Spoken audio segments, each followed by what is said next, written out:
the bagel industry, seen some new players in the past few years, and one company is working to redefine the timelessness of the classic bagel. Joining us right now is Adam Goldberg. He's the founder and chief brand officer at PopUp Bagels. This has become a bit of a crazy phenomenon.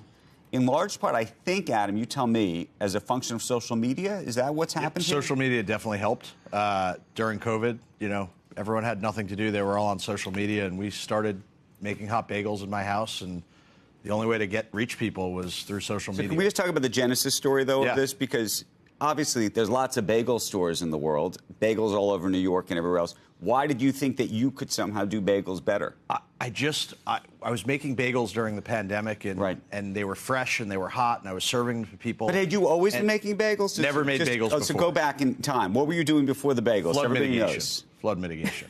I was protecting half of downtown Manhattan and Boston from floods. But this was just a hobby? This was a hobby. This was like, I was bored of sourdough, so let's just make bagels.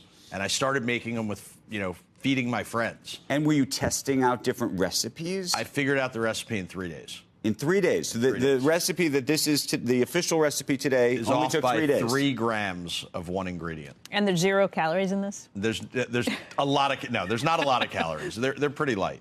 Okay, so you start this in, and then what happens? I start this in COVID. I start making it for friends, and I started getting text messages from people I didn't even know that were like pissed off I hadn't made them bagels. And I'm like, well, I don't even know you. And they're like, oh, we met at a party a year ago. Like, give me bagels. So I just decided to start selling them. And I didn't want to wake up at 4 a.m. and make bagels if I didn't know people were buying them. So I launched a website called PopUp Bagels, and people had to buy them in advance. Right. And they all sold out, and they kept selling out in like minutes. So I knew, like, going into a Saturday morning, if I had to make 50, 60, 70, 80 dozen bagels, they had already been sold. The good news is I already had the money. The bad news is you had to produce the product. Did the people who used to get them for free get irritated that they were off the freebie list? No, they still get them for free. Oh, Those were like my closest friends, yeah. They were. But not the people you met at a party. The people I met at a party now pay. Everybody pays now, actually. When did the whole sort of TikTok, Instagram thing start? It started for us right away, late 2020. We started with a few hundred followers, and the amazing thing about social media is if you work the system early, you can figure out how to grow more followers. Okay, so what did you do early? Explain what you did. For those folks out there who are entrepreneurs like you, they're starting a business, maybe they're starting a business starting today even. What did you do? When you post something, you got to get your friends and everyone around you to share it and comment on it. That's like step one. So are you texting everybody separately saying either that or we're all sitting in a room and saying, hey, I'm going to throw up my bagels on the Instagram. Everyone comment or do something. I did a lot of early name that tune where it was user interactive. Like people would try and name the song I'm playing on a guitar just so they could win a dozen bagels. And then the most important thing I think is just really knowing that you can't go from 0 to 100. You got to start 0 to 1 to 5 to 10 and really share your product with other businesses that are trying to grow. And my followers then see their product, their followers see my product, and a little bit at a time, it starts to escalate. Do they have to be complementary products? Nope. So they can be like, hey, I'm buying sneakers today, and I love this, sneaker company in my town. And then they would post us bringing them bagels, and we would post ourselves buying their sneakers. What happens if TikTok gets banned? That's going to hurt a lot of people. I'm not actually sure it will get banned, but I kind of feel like something's going to happen. Instagram's been a great vehicle for us. Most of our business and growth has been on Instagram. And I think if TikTok gets banned, people will survive, and the strong ones with great followers. Okay, so how big is the business now? How many stores? Right now, we have 10 stores that are open. We're planning on opening about 20 to 25 stores this year, additionally. Okay. How many employees? We have about 150 employees right now across the system. And how big do you think this can get?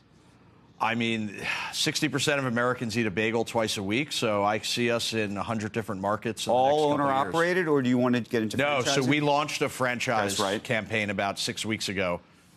We've already got about 150 locations spoken for in the last 6 weeks. And that's mostly on the East Coast, a little bit in California. Had you thought about wanting to do any owner-operated? I mean, you have some. We do. We have. We started owner-operated. But you plan. I mean, was there any sort of push-pull on that topic? There was, and one of our original investors, John Davis, who's a big Hollywood franchise guy, aside from Hollywood movies, but also back behind some of the biggest franchises out there, like Dave's Hot Chicken. He's all franchise. And our partners at Stripes, who private equity firm, they're somewhere between owner, operator, and franchise. And all together, we just decided let's go with a hybrid. And okay, last question for now, and then we're gonna have to have you back. So this is just the beginning, because hopefully this is going to be a great come back for the IPO. In exactly, 2 years, right? Exactly.